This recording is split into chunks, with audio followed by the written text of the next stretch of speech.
I was afraid of you. I ain't gonna lie, Ebro. Like, you my man, and I know the support and love is there, but I know you're like hip hop's like a knight that guards the castle. Oh God. Nah, it's real. Like, so when the bullshit. That's right. Valyrian Steel. Call me Jon Snow. Like, I'm at the wall, nigga. From New York, Ebro in the morning on Hot 97. T-Bro in the morning, beautiful Laura Styles, Wrestling T. Rosenberg, and Rob Markman. Give it up for him. Yay, Rob. MC Robbie Rob.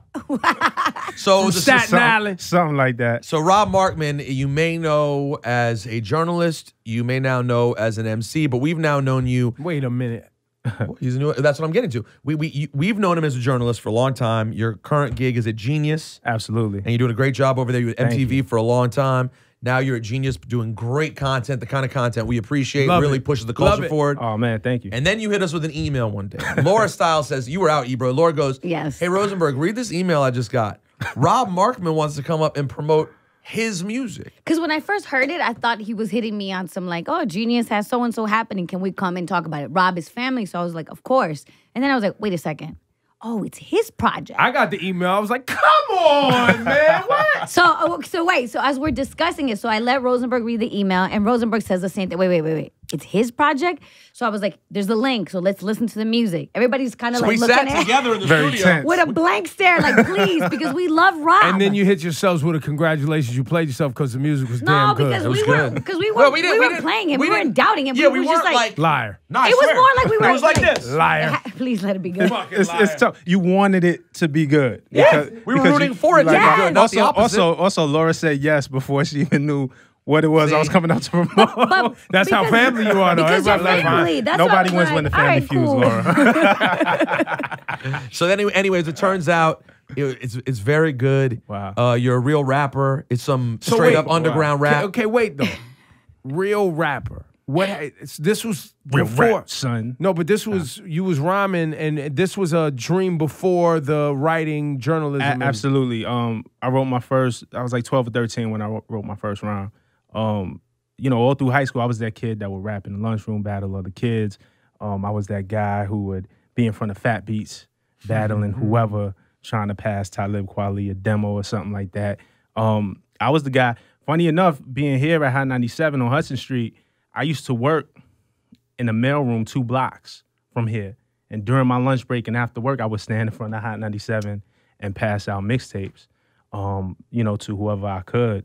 What was your rap name then? Oh my God. BK Syph was one of my rap names. I had a bunch of horrible rap names. And BK Syph was one Give of us them. top 5. Let's go. BK We gotta have it. Syph, BK okay. Syph. One was D-Cypher originally, D-Cypher. and then BK Syph. Mad Syph was God. Yeah. I You know, it was appreciate it. Supreme Supreme Mathematics. Wu-Tang. Did Cypher Sounds come see you at some point and say we got to talk about the Syph name? Or it was, Nah. it was out of the mathematics. I wish Syph would have came to see me. You were like, I'll change my name. Just take my CD. Yeah, we didn't get to that point yet. You know what I'm saying? Like, I was trying. Look, real talk. I even Nina Sky had a record. I forgot the name of the record, but they eventually put Rick Ross on the remix, and Oh, it's called Curtain Call. Curtain Call. So they did Curtain Call. So I know the engineer who mixed that. So he had the stems. So I'm like, bro, send me that. And I put a verse over it. And I was trying to get it to Syph. I was like, look, maybe if I could just get a little, it wasn't even a 16, it was like an 8 or a 12 on the Knees of Sky and get Syph to play it. You know, I could Trojan horse in the game. You know, that ain't work out. But my Curtain Call verse was good. I don't remember it, but it was good. I was proud of myself. Is it in that book that you bought? That you brought? Nah, these are like new rhymes. This is my Right to Dream notebook. So, you know, I believe in this. You know, the EP is called Right to Dream, and I believe they say that a dream doesn't become goals, right, until you write it down. So I believe in kind of writing stuff down, and I write down my lyrics, and we got these books for sale too. Can I see this? Yeah. So you start rapping at 12 and it doesn't work out, but you definitely love hip hop and the culture so much you decide to take another path. Right. And truly work your way from the bottom. Right. What was your first job in the music or media industry? And kind of real quick too, just this wasn't like a devious scheme. I just kind of I was doing kind of both. But my first job in the music industry, so I was working in this mailroom 2 blocks from Hot 97, and my very first writing gig was for Complex Magazine before it was even a website. It was like their 4th issue to review Jadakiss's second album for Complex. Just because I had a friend who was an editor there who knew I could write, I knew a shit ton about hip hop, and he didn't have any other writers on deck to go listen to this Jadakiss album and write a review. So he gave me a shot. So after doing that freelance gig, like I was working in the mailroom in the day, and everybody used to tell me I wasn't going to be nothing. There was no future in that. And that night, I'm going to listening sessions in studios and reviewing albums for Complex and The Source and Vibe magazine. And the reason I want to point this out, and I appreciate you saying it's not a devious scheme, as like you were always planning to put out an album. The reason I wanted to go down that path is because oftentimes people love hip hop, and they don't, you know, they want to do something in the music and creativity that they love, and they don't really know how, right? Like they don't know, am I going to work at a studio? Am I going to make beats? Am I going to be the artist? Am I going to I don't know, host parties? Am I going to DJ? Am I going to be at the radio station? Like, they don't really know, right? And I think that there's so much great story in your story and in the other stories that we hear, is because sometimes people get so frustrated going at the one path that they feel is their, I mean, it might be their dream and it might be their ultimate dream, right? But you end up doing other things on the way to possibly get in there. And now you have the luxury to put something out, not because you're trying to pay the rent, because literally you just want to create, which is really the beauty, which is why I'm more prone to listen to it, right, than I would be somebody who's like, yo, man, I need to get this money, son. Yo, this hip hop. And it's like, yo, but do you even love the culture? Do you have an appreciation for the people who put it down before you, what the platform means to the people you serve? Like, are you here to advance this, or are you here to just take advantage of this? And people are successful all the time that are just here to take advantage of it, right? You're somebody that I think when everybody sat down to listen to your record, we know, yo, this dude is always, no matter what, trying to advance culture. And now, he wanted to make a record. All right, cool. He has a creative outlet and he's put in his work and paid his dues. Let's give it a listen. You see what I'm saying? And I don't know. I don't want that to get missed in the journey of you putting this out. I don't even gotta do this interview. Like, you get it. Like, dog, like, I was afraid of you. I ain't gonna lie, Ebro. Like, you my man, and I know the support and love is there, but I know you're like hip hop's like a knight that guards the castle. Oh God. Nah, it's real. Like, so when the bullshit. That's right. Valerian Steel. Call me Jon Snow. Like, I'm at the wall, nigga. You will call some bullshit. Nah, but it's real. Ebro will call some bullshit. I'm at the wall, M-bomb is too real. I'm at the wall, nigga. The winter's coming. Winter's coming. And I just got my bitch with the dragons. We got the no. You just went too far. We were all good. Calm down. But yo, that's it exactly. Like, it really is to one, I wanted to express myself, and the stories that I tell on this Right to Dream project, I couldn't tell in the interview if I'm sitting down with an artist. That's my story. That, you know, so I don't interject myself that much. It's not something I could go out and tweet. Like, music felt like the right way to do it. And I always want to add on. I never want to take away. Or if I take something, I'm borrowing, but I'm putting back, because I want to leave hip hop in a much better place for the next generation than it was left to us. You know, and that's with the journalism that's uplifting, you know, the interviews that we do. You know, and now with the music, it's just like, man, raise it up. I think it's also important, Ebro, that I saw like a lot of different artists support you on this one. Right. You know what I mean? And it's like I saw Pusha, you know, Khaled. I saw so many people showing you love, but you know, and you won't always get that, because most people will be like, he's rapping now. But I think because you've put in so much to the culture and so much to help all these artists really get their point and their vision across in their music through your interviews, that it's being embraced. That's so what I was heavy. thinking about in the studio. When I seen Pusha tweeted a bar, and I didn't send Pusha any music, like when it was out. I hadn't spoken to Pusha in a couple of months. I think maybe he changed his number or something like that. But, you know, me and Pusha are close. We have a great relationship, a lot of respect. But I just hadn't gotten a chance to get in touch with him in the last few weeks. So when I seen him go on Twitter and quote some of the bars from the single I Don't Want to Wait, dog, I freaked out. I'm like, you know how many Clips bars just like mess my whole head up? You know what I mean? And to see Pusha quote something that I wrote, that's what I was thinking about in the studio, even more so than critics. It was like, yo, eventually once I put this out, I'm going to have to see Push again. Maybe we'll do an interview or whatever. I'm going to have to see Royce the 5'9", you know, and just all these other MCs that I respect for their pen. And I ain't want them looking at me like I was food.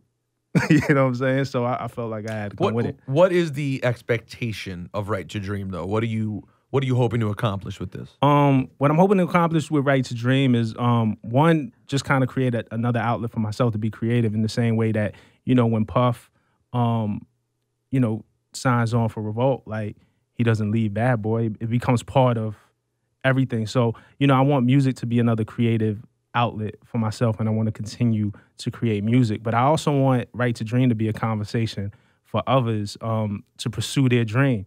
Like, it's a double entendre. Like, I started out as a writer, as a journalist, so it's Right to Dream, WRITE, but it's also you have the right to dream, and you have the right to dream, and you have the right to dream, and nobody has the right to tell you no. Like, so often we get people in our lives who will tell us why we can't do something, and it's frustrating. I can imagine you, Rosenberg. Like, I seen you at WrestleMania, and I freaked out because I'm like, I can imagine 8-year-old little Peter Rosenberg like dreaming of being at WrestleMania, and you finally did it. And I can imagine how many people told you, that'll never happen. You'll never get there. And you did it, or even being on ESPN, or even Ebro. I remember me sitting there being like, why you want to hang around these oily dudes and they drawers all the time, man? You're a grown-ass I got more of that. The fuck is you doing, bro? There's more of that. Let it go. There's more of that. But that was his dream. Or even Ebro, man. I think you, as an inspiration too, like going from, you was PD, you was behind the scenes, and for you to make the jump into the mic, like in the industry, like, man, nobody don't do that. What are you doing?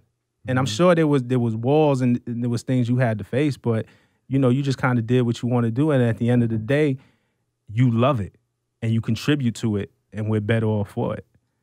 So I just Rob. You got Rob's it, man. such a nice guy. So you don't have sales expectations, or I'm not putting that pressure on myself. I want to sell some records. Let's not get it twisted. Like, we don't want to lose money. It costs money. But you to want make people to love it for what you're doing. Like, you're doing it for the art form. First and foremost, absolutely. Like, but I did put in a call to some of my rapper friends. It's like, listen, July 28th, Right to Dream is coming out.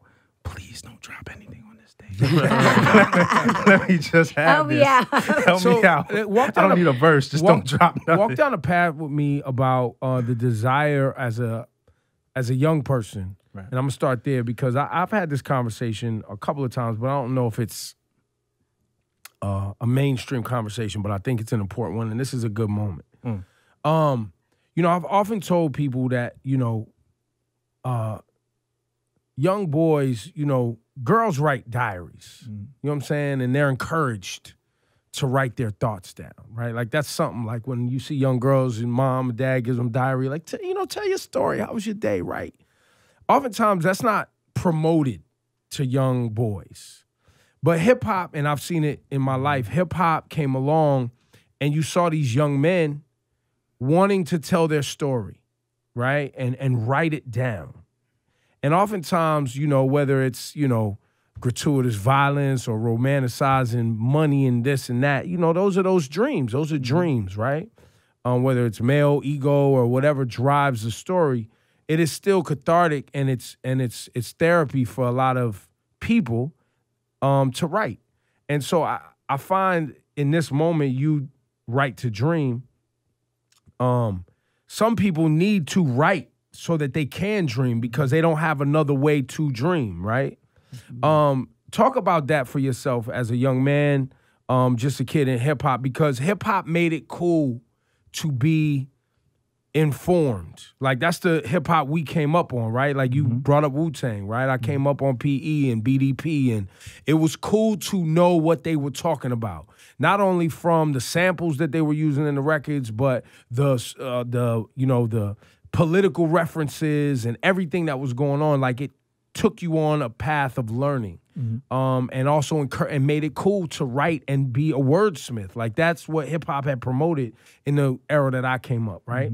Talk about that for you. Is that the path? Absolutely. And it plays right hand in hand with Genius. I'm at Genius right now, and Genius promotes that, breaking down lyrics and samples and references and where these things came from.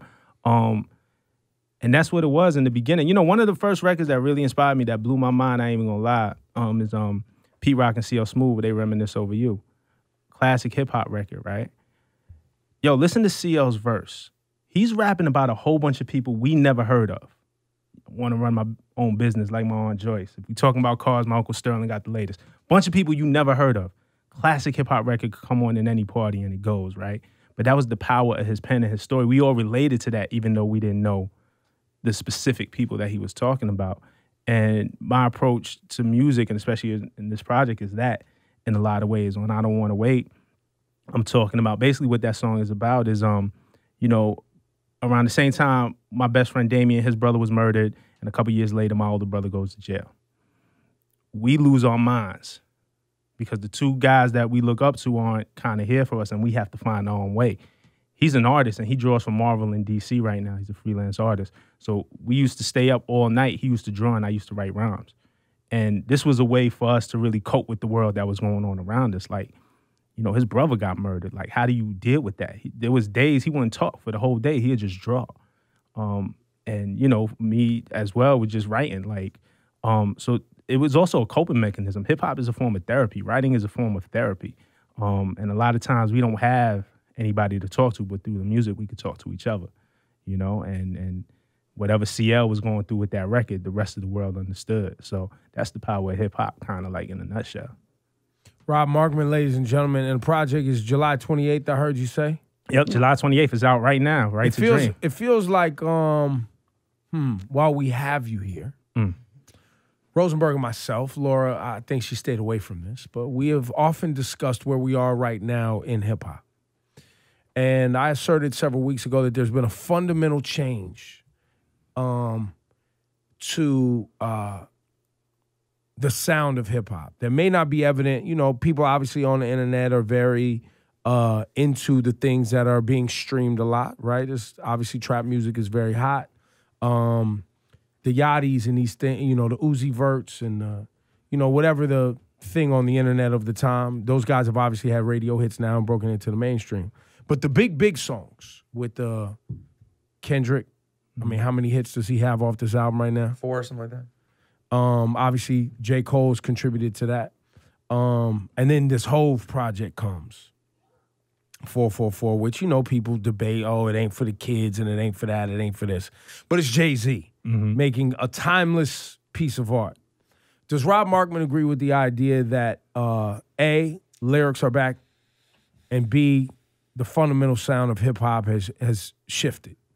I definitely think lyrics are on the way back. And the sound does shift, man. Like the pendulum swings. Like once hip hop, and we've seen it before, goes too far. Like let's say the shiny suit era, you come right back in DMX. Like it can never get too far. Like it'll swing back. I think what we need in hip hop, I think overall for hip hop to be healthy is balance.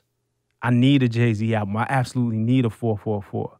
You know, but I also need a big club record. Yeah, and Young Thug, I think Thug is one of the most creative. Like, you know, yes. Thug gets put in the mumble rap category for some reason, but I mean, sometimes you can't really understand him. But he could spit like I see him, and I'm like, oh, this is a guy who I believe studied Andre 3000. You know what I'm saying? And Prince and a lot of things. And he doesn't limit it. So I don't believe that he studied any of it. I believe Young Thug absorbs the world. You know what I'm saying? But yes, I agree with you. That's his version. He has. I agree with that 100%. You know, and I think, but it was everything. Guess what, yo? We always had fun hip hop. Like, you know, I don't think Kid and Play or Rakim took Kid and Play very seriously. You know, but when you got into that party, you needed that Kid and Play. You needed that, like to express whatever you was feeling. So we just need the balance. And there was always I'm not saying Kid and Play was whack, but they were always whack. They were like the copycats. If Kid and Play were like the prototype, there were a bunch of Kid and Play copycats under them that you don't even remember and can't even name. And the same thing in this era. I think, you know, a lot of these rappers you're not going to remember, but you know, I think we're gonna remember Young Thug. I think we're gonna remember Little Uzi Vert. You know, the more I'm listening to Uzi, the more I'm like, oh. Uzi can spit when he wants to. Yeah, but Uzi is a little different because he does rap. I agree with you. It does seem like we got to a point where rapping has become so singy, right? Which I'm not against, but it did take over the sound so much. You can almost look at humble as like the direct reply to that. But- like you have singing, and then you have I remember. I mean, it's that's rapidy rap. But Kendrick, this is Kendrick as a master songwriter because he gives you the intricacies, right? But you know, he gives you the A. Oh yeah. True. And then he knows to drop the beat. My left stroke just went viral. By the way, that's a true Kanye tactic right there, where the most memorable part is just taking the beat out and saying one. That's DJ. That's some DJ shit. Yeah, I see him do that in the Barclays. He didn't have to perform that. Right, the whole crowd did it. So Kendrick, as intricate as Kendrick is, I think we don't give Kendrick a lot of credit. It's like for his pop sensibility. And Kendrick could turn up if I know we all know records like Michael Jordan. Bitch Don't Kill My Vibe, like.